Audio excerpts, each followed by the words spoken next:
Era uma noite como qualquer outra em Santa Clara, uma pequena cidade cercada por florestas densas e montanhas cobertas de névoa. Apesar de sua aparente tranquilidade, a cidade guardava segredos que poucos ousavam investigar. Muitos moradores afirmavam ouvir vozes vindas da floresta à noite, enquanto outros relatavam avistamentos de figuras sombrias que desapareciam como fumaça diante de seus olhos. A história que vou contar aconteceu com Lucas, um jovem jornalista investigativo que havia se mudado recentemente para Santa Clara. Lucas era cético por natureza e via as histórias sobrenaturais como fruto da imaginação fértil dos moradores ou, no máximo, de fenômenos explicáveis cientificamente. Mas isso mudou quando ele recebeu um e-mail anônimo com o assunto: a verdade sobre a floresta de Santarém. O e-mail trazia coordenadas precisas de um ponto na floresta e dizia apenas: se você busca respostas, vá sozinho. Chegue ao pôr do sol. Intrigado, Lucas decidiu aceitar o desafio, levando apenas sua câmera, um gravador e uma lanterna. No fundo, ele esperava encontrar alguma explicação racional para os rumores que circulavam na cidade. Ao entrar na floresta, Lucas percebeu que a atmosfera era diferente. O ar parecia mais pesado, e o silêncio era interrompido apenas pelo som de seus próprios passos. O sol começava a se pôr, e as sombras das árvores se alongavam de maneira quase sinistra. Era como se a floresta estivesse viva, observando cada movimento dele. Depois de caminhar por cerca de 1 hora, ele chegou ao ponto indicado pelas coordenadas. Era uma clareira com uma pedra circular no centro, coberta de musgo e com símbolos estranhos entalhados em sua superfície. Lucas se ajoelhou para examinar os símbolos mais de perto e percebeu que eles pareciam formar um tipo de escrita antiga que ele nunca tinha visto antes. Os detalhes dos entalhes eram tão precisos que pareciam vibrar sob a luz da lanterna. Enquanto ele tirava fotos da pedra, sentiu um arrepio subir pela espinha. O vento havia parado e o silêncio agora era absoluto. De repente, um som grave e vibrante ecoou pela clareira como um canto gutural vindo de todos os lados. Lucas se virou rapidamente, apontando a lanterna, mas não viu nada além das árvores. "Tem alguém aí?" ele perguntou, tentando soar confiante, mas sua voz tremia. Nenhuma resposta. Apenas o som do canto, que parecia crescer em intensidade. Foi então que ele percebeu que a pedra no centro da clareira começava a emitir um leve brilho azulado. Lucas pegou o gravador e começou a documentar o que via, enquanto seu coração batia acelerado. De repente, uma figura emergiu das sombras. Era alta, com um manto negro que parecia se fundir com a escuridão ao redor. O rosto estava oculto por um capuz, mas Lucas podia sentir o peso de um olhar penetrante vindo daquela direção. Ele tentou recuar, mas seus pés pareciam presos ao chão. "Quem é você? O que está acontecendo aqui?" perguntou, sua voz agora um sussurro desesperado. A figura levantou a mão e o canto parou abruptamente. Um silêncio opressor tomou conta do lugar, enquanto a figura se aproximava lentamente. Quando estava a poucos metros de Lucas, ela estendeu algo para ele. Um objeto pequeno e brilhante que parecia pulsar como um coração. Lucas hesitou, mas, incapaz de resistir, estendeu a mão para pegar o objeto. Assim que o tocou, uma onda de imagens invadiu sua mente. Visões de rituais antigos, sacrifícios e um portal que parecia levar a outra dimensão. Ele caiu de joelhos, segurando a cabeça, enquanto as imagens continuavam a se sobrepor em sua mente. As vozes, os cânticos e os rostos indistintos o envolveram, deixando-o à beira do desespero.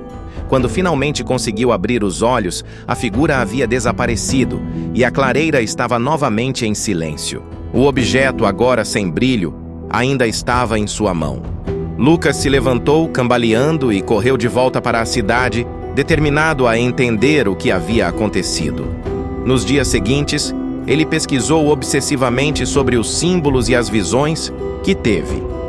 Descobriu que os símbolos na pedra estavam relacionados a uma antiga civilização que, segundo lendas locais, tinha o poder de abrir portais para outras dimensões.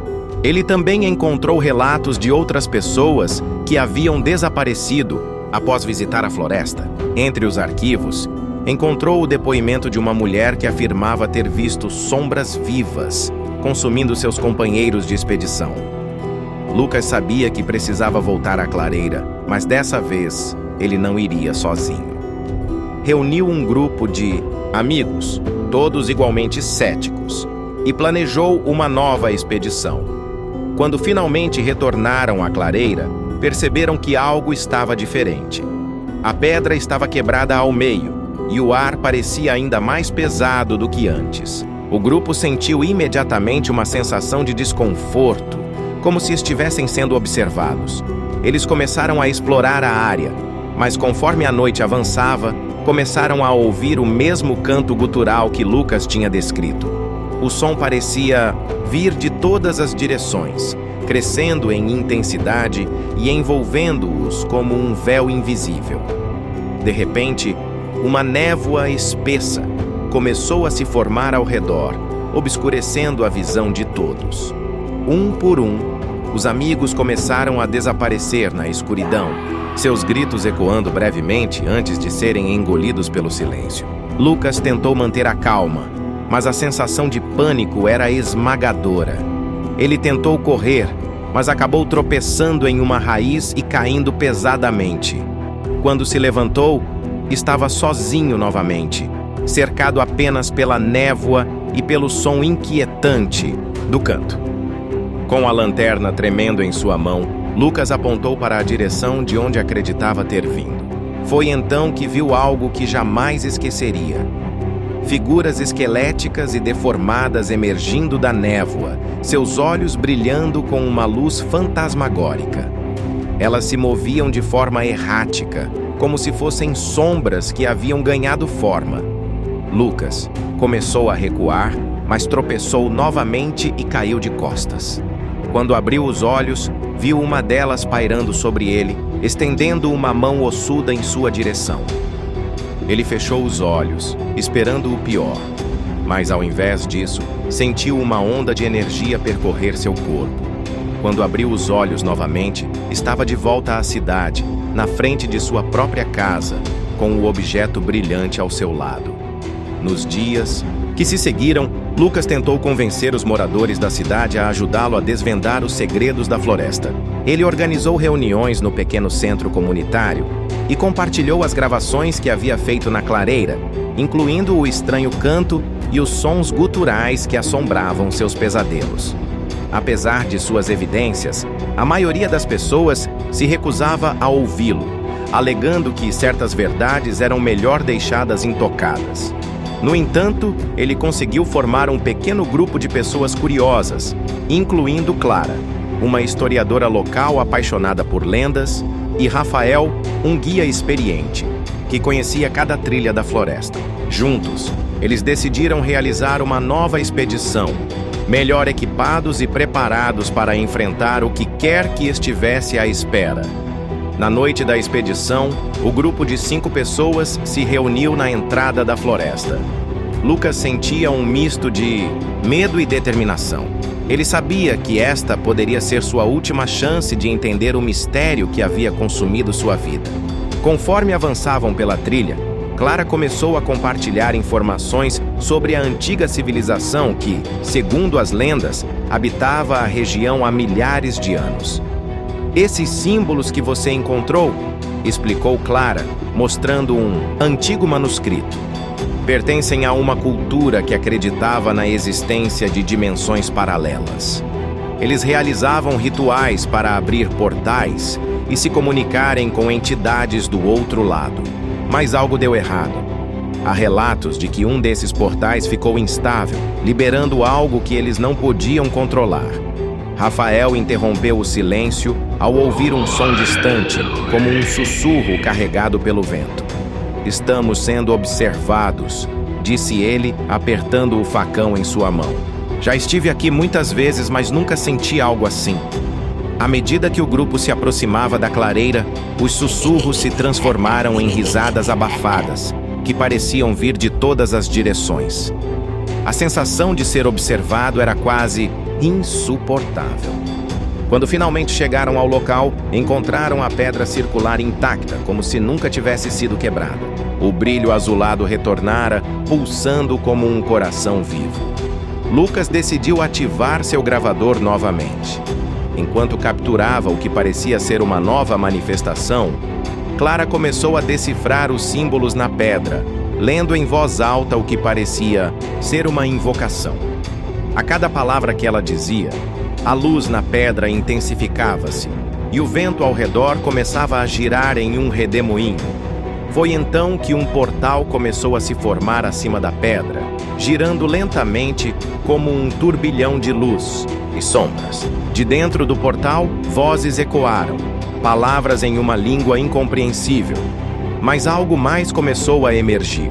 Uma figura enorme, envolta em escuridão, com olhos brilhando como brasas incandescentes. O ar ficou ainda mais pesado, e uma sensação de pavor tomou conta de todos. Uma criatura parecia não pertencer a este mundo. Sua presença era sufocante, como se drenasse a energia de quem ousasse olhar diretamente para ela. Clara continuou a leitura dos símbolos, mas sua voz falhou quando a criatura rugiu, emitindo um som que parecia roupas centenas de gritos agonizantes.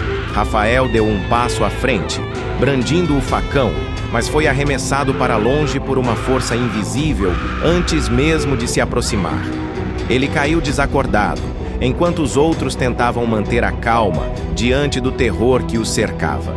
Lucas percebeu que o objeto que havia sido trazido da clareza anterior começou a pulsar novamente em seu bolso. Ele o retirou e, sem saber exatamente o que fazer, orientação-o na direção da criatura. Predominantemente, o brilho do objeto aumentado e o portal pareceu reagir, ficando mais assustador. A criatura rugiu novamente, mas desta vez recuou levemente como se estivesse sendo repelida pela energia emitida pelo objeto. Clara, recuperando a coragem, divergentes. "Continue segurando! Está funcionando!" Lucas manteve o objeto elevado, enquanto Clara, com uma voz mais firme, começou a entoar outra invocação, desta vez improvisando com base no que havia treinado. A luz do portal oscilava entre o azul e o vermelho, e o ambiente ao redor parecia desmoronar, como se o próprio tecido da realidade estivesse sendo esticado ao limite. As figuras deformadas que emergiram da neblina voltaram a aparecer, mas desta vez parecem desorientadas, hesitando entre atacar e recuar. Clara continuava seu cântico, e Lucas sentia o peso da responsabilidade em suas mãos, enquanto o objeto parecia queimado com intensidade crescente. De repente, uma criatura soltou um grito ensurdecedor e avançou, ignorando a dor aparente de que o objeto o causava. Lucas sentiu uma força gigantesca empurrá-lo para trás, mas não soltou os artefatos. Ele sabia que, se falhasse, não teria outra chance. Clara mudou o tom do cântico, e o portal começou a encolher lentamente, como se estivesse sendo fechado. Rafael recuperou a consciência e, mesmo ferido, pediu-se para ajudar. Ele agarrou um galho em chamas que havia caído de uma árvore próxima, usando-o para afastar as sombras que se aproximavam. Cada golpe parecia dissipá-las temporariamente, dando mais tempo para Clara terminar a invocação. Finalmente, com um último grito, Clara pronunciou a última palavra, e o portal se fechou com um estrondo ensurdecedor. A criatura foi sugada para dentro dele, juntamente com as sombras ao redor. O silêncio retornou abruptamente, deixando apenas o som da respiração pesada dos sobreviventes e o vento leve que começava a soprar novamente pela floresta. Lucas caiu de joelhos, exausto, enquanto o objeto em sua mão se desintegrava em pó, luminoso. Clara sentou-se ao lado dele, tremenda, mas aliviada. Rafael ajudou-os a se levantarem e, juntos, eles caminharam de volta para a cidade, carregando os feridos e os fragmentos da experiência que jamais poderiam esquecer. Quando finalmente cheguei, a cidade parecia exatamente como antes, alheia aos horrores que haviam sido enfrentados. No entanto, Lucas sabia que as marcas daquela noite ficariam para sempre. Ele escreveu sobre o ocorrido em seu diário, prometendo proteger o segredo da floresta para que ninguém mais passasse pelo mesmo terror.